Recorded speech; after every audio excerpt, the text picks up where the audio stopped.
2025चा शुभारंभ बुधवारी. गणपती बाप्पाला ही एकच गोष्ट अर्पण करा, वर्षभर पुण्य लाभ मिळवा. सन 2025ची सुरुवात बुधवारी होत असून श्री गणेशाचे शाश्वत शुभाशीर्वाद लाभण्यासाठी नेमके काय करावे जाणून घ्या. 2025चा शुभारंभ बुधवारी. गणपती बाप्पाला ही एकच गोष्ट अर्पण करा, वर्षभर पुण्य लाभ मिळवा. वक्रतुंड महाकाय सूर्यकोटी समप्रभ निर्विघ्न कुरु मे देव सर्वकार्येषु सर्वदा. सन 2025चा शुभारंभ होत आहे.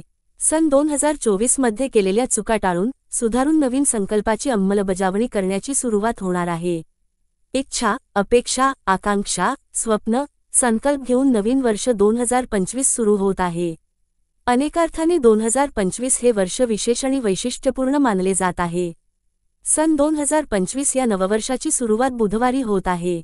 कोणत्याही शुभकार्याची सुरुवात, नवीन कामाचा प्रारंभ प्रथमेश विघ्नहर्ता गणपती बाप्पाच्या पूजनाने, स्मरणाने केला जातो. जाणून घेऊया. गणपती बाप्पा हे आबालवृद्धांचे आराध्य दैवत. तो समरांगणात अग्रस्थानी लढणारा, आनंदाच्या प्रसंगी मनसोक्त नाचणारा, गोड आवडीने खाणारा, शिक्षणाची आवड आणि आस्था बाळगणारा असा सर्वांना आदर्श वाटणारा असा देव आहे. गणपती बुद्धीची देवता आहे. गणपती ही वैश्विक देवता आहे. गणेश ही प्रेरणा देणारी देवता आहे.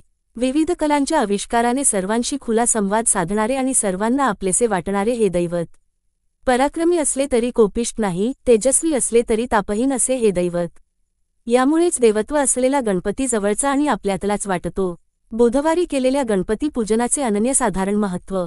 गणपती बाप्पाच्या केवळ नामस्मरणाने सकारात्मकता येते. एका चैतन्यमय ऊर्जेचा संचार होतो. महादेव आणि पार्वती देवींचा पुत्र गणेश प्रथमेश मानला गेला आहे. कोणत्याही कार्याची सुरुवात करताना प्रथम गणपती स्मरण केले जाते, हे सर्वश्रुत आहे. साधारणपणे मंगळवारी गणपतीचे विशेष पूजन, नामस्मरण करण्याला प्राधान्य दिले जाते. मात्र बुधवारी केलेल्या विशेष गणपती पूजन, भजन, नामस्मरण यालाही अनन्यसाधारण महत्त्व आहे. मनोभावे गणपती पूजन, आवडता पदार्थ करा अर्पण.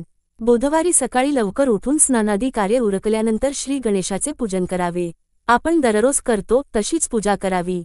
षोडशोपचार किंवा पंचोपचार पूजा केल्यास चांगले. गणपती पूजा झाल्यावर गणपती बाप्पाला आवडणारे जास्वदाचे एखादे फूल वाहावे. लाडू किंवा मोदक यांचा नैवेद्य दाखवावा. लाडू किंवा मोदक नसतील तर गोडाचा नैवेद्य दाखवावा. गणपती बाप्पाला आवडणाऱ्या वस्तू, गोष्टी अर्पण केल्यास ते भाविकांसाठी शुभलाभदायक ठरू शकते. तसेच गणपतीचा ओम ग गणपतये नम हा मंत्र 108 वेळा किंवा जितका शक्य असेल तितक्या वेळा म्हणावा. दुर्वा अर्पण करणे शुभ फलदायी, मिळेल सुख, समृद्धी अन बुद्धी. बुधवारी गणपतीला दुर्वा अर्पण करणे शुभ फलदायी मानले गेले आहे. या दिवशी 21 दुर्वांची जोडी अर्पण केल्याने गणपती प्रसन्न होतात आणि भक्तांना सुख, समृद्धी आणि बुद्धी प्रदान करतात, असे सांगितले जाते. धार्मिक पुराणांमध्ये गणपतीला बुद्धीचा देवता मानले गेले आहे. दुर्वा अर्पण केल्याशिवाय गणपती बाप्पाची पूजा पूर्ण होत नाही आणि पूजेचे पुण्यही लाभत नाही, अशी मान्यता असल्याचे सांगितले जाते.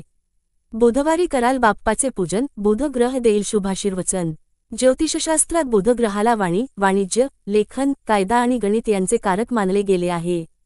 एखाद्या व्यक्तीच्या कुंडलीत बुध ग्रह कमकुवत असेल तर बुधवारी गणपती बाप्पाची पूजा, नामस्मरण करणे लाभदायक ठरते, अशी मान्यता असल्याचे सांगितले जाते.